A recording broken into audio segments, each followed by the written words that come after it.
Pam Hardison with Jelly Generation here, and I am here today to talk about a topic that is near and dear to my heart, and I know many others, but it is voting. Oh my goodness, how important is that for us and our kids and for the future of our country and just any manner of things in between. But I have to tell you, we're so busy as parents when they are about to go off to college or off on their own, and we just forget that there's a paradigm shift in where their voting address is and where they live versus maybe where they're at college or where they've moved to. And there's that lag time between, oh, I forgot to go register this, that, or the other. Well, I'm here to tell you there are things that we can do to overcome that. But it is so hard, isn't it? Because, for instance, more than likely, if your child is going to college, let's say, voting wouldn't happen in August, and it's 1,000 degrees outside, and you're putting those suitcases in the car, and the last thing you're thinking of is, okay, are we all set to register to vote wherever we are? No, you're thinking, oh, we're late. I've got to make sure they make orientation, and I can't get one more thing in that car. What am I possibly going to do? Well, of course, voting is important. And so the nice thing is, if you and I can think about it right now, when maybe the stakes aren't quite so high for our time, then we're so much the better for it. And do you remember when you voted in high school or college for a friend that was running for office? Or maybe let's talk about your kids for a minute, when maybe they ran for office or they were campaign chairman, right? Well, my kids ran for office some. I was on pins and needles. Were they going to come home and I was going to have to work through them if they didn't get elected, or help them understand the integrity of holding office and of communicating with the adults and doing what you were going to say you were going to do and all that manner of things in between. I have to tell you, that's a tough thing, right? If you've gone through anything like that and you want to share in the comments below, let me know, because I'm being out front with y'all. That was hard as a parent. But the thing I remember the most is that when we empower our kids with the privilege of voting and what that means, that might be the only political statement that they'll ever make where they get a chance to tell someone else what they're thinking. And we want to encourage that. And there's so many things you can do. Let's just say that your child is under 18. You still have a chance to influence their ability to go vote while they're still at home with you, and you can make a big deal about it. So we're going to talk about that, and then when we're finished, we're going to talk about things you can do to make sure that they can still vote when they move away, and understand all the ramifications of how to make that happen. So right now, let's concentrate on what you can do while they're still at home. 5 things. Alrighty, the first one is when they do vote for the first time, make a big deal about it. It is a big deal. And odds are they're still living with you at home, right? Take their picture. I know. It'll embarrass them. Okay, someday they'll be glad for that picture. Or at least that's what I tell myself, and that's what I tell my kids. I did take my kid's picture just outside the voting booth, and in this instance, it's our local library.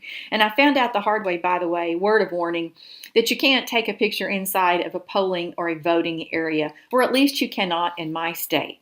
Number 2. Many voting places have sample ballots that print out all the candidates' names and the potential office and amendments and bonds and all things that they might be voting on in your city or your state and beyond. So go by early and grab a copy. It'll make things so much easier when you get to that voting booth. Some states, for the record, which I found in doing some extra research for this particular blog that we're talking about, I was surprised some states will even mail that to you. Wow, way to go for those that live in those states. It's worth the check to find out if your state does that or not. Number 3, both you and your child can do research together on those candidates. There are so many online voter guides that tell you why they are supporting a particular candidate, and those candidates will even mail in and to those organizations on different topics and say, I will vote for this, I don't stand for this, I stand for that, this but modified, those kinds of things. And it helps us when those elected officials do that, so we'll know which way we want to vote. Number 4, allow your child to participate in the discussion. It is their first vote. What a great way for you to hear of how they're thinking and why. As I said in prior times probably to you, knowing how your child thinks and what forms their opinions, pure gold. Number 5, when the elections are over, it drives me crazy that those smaller, less well-known races don't get as much terms of coverage to know who won or not. I cannot begin to tell you how many people I know that don't go all the way to the bottom of the ballot and vote for some of those down ballot races. So votes matter, of course, everywhere. And if you remember hanging chads in Florida, you know what I'm talking about. But especially on these little small down ballot elections, which are huge to the people involved and maybe what they do, you can make a big difference with just a few votes. So you want to encourage them to research and then find the joy and privilege to find out if their candidate won. Oh, it is so exciting for me to find out a candidate I supported won. And your kid's going to be the same way. And that's how we can ensure they have a love for the privilege that it is to get to influence what happens where they live. Cannot beat that. Those are my 5 things that you can do to help encourage your child to have a love of voting. But let's say that they're headed off far away and things change. The world shifts from state to state on all these important things that we need to know. And I have done some homework for us that I'm going to pass on to you so it'll make your life a little bit easier as you're navigating the waters or your child is navigating the waters on how they can vote when they don't live near home. So here we go. If you will Google, let's see, I wrote down the website, campusvoteproject.org, you will find a beautiful website that has gone through and decided state by state, done tons of amazing research state by state on all the questions on things you need to know. If you'll just put your finger on one state or move your mouse to one state, click on it, and you'll find everything you need to know by that. So here we go. I'm going to go over 5 things that you need to consider as your child goes off and you want them to still, and they still hopefully want to vote. So here we go. Number 1, you cannot vote unless you're registered. So you really can't complain unless you vote. That's my personal opinion. So each state will vary on the deadline it is to register to vote. So you need to find out about that for your state. Number 2, by state, some states allow students to vote with their college address or in their hometown address. You can only vote in one location. If they vote absentee, they're going to need to drop it in the mailbox early enough for it to get to the correct spot to be counted. So you're going to have to take into consideration that time. That website that I gave you a minute ago, the campusvoteproject.org, will address a lot of that issue. So be sure and take a look. Number 4, if they were now voting in a different state, the forms of ID acceptable may change. They need to find out ahead of time so that they are prepared. Oh, there's nothing worse than standing in a long line and then finding out that they can't vote because they don't have the right ID. Now, having the right ID is not hard at all. There's usually each state has several ways that you can do that, but make sure that you've done it ahead of time because, again, this is a privilege and it should be treated as such. So make sure you get the chance to vote by having the right ID. Number 5, voting early will also vary from state to state. You can look up online for this as well.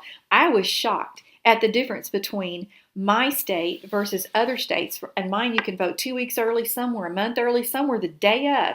And that varies. And your child might be moving to a state that is radically different than yours. And so you're going to be caught unaware if you haven't looked up ahead of time. Well, I hope that this has helped you in some way because I look back and I realize that if I wanted to tell somebody how to spend the money that I had worked hard for to earn, because they have to spend money on roads and military and things, and very important things to help people, all of those different things. But don't you want an opinion on where that money goes and how much is spent? Well, of course we do. And the only way, basically, that we have to do that is by voting. And I just encourage each time you talk about money management, you extend that conversation to that because that is so important. And what's cooler, as I began to research different colleges and how they looked at voting, there's so many colleges these days that have competitions between one college and the other to get kids to get out and vote because this younger bracket hasn't had very much experience at voting, and they really, if you think about it, haven't lived through the eras where they learned the sacrifices that people made so that we could vote. It's a little easier these days to take it for granted, and so they don't very much yet. So the earlier we can get our kid hooked on voting, the better it will be all the way around. I hope you take a picture. I hope you enjoy voting. It is such a rite of passage to get that opportunity to finally be old enough to vote, make it a big deal. It was at our house, and my kids still vote. I'm thrilled for them for that. And where they live, it's not necessarily easy to get to a voting booth, but they do because it matters that much. So have a great rest of your week. Enjoy spending time with your kid. Find a moment today to tell them how great they are, something that they did well, because we just don't hand out compliments enough, or at least I don't, and I didn't. And so I work hard to remember to do that, and I know you can too. Thank you for being an online parent with me. Thank you for caring about your kids, and I just learned so much from you. And if you have any comments about this, about voting, things in your state, I don't know what it might be, but ways to encourage your kids to vote, I would love to hear them. So put them in the comments below, and you can have success in the middle of it all.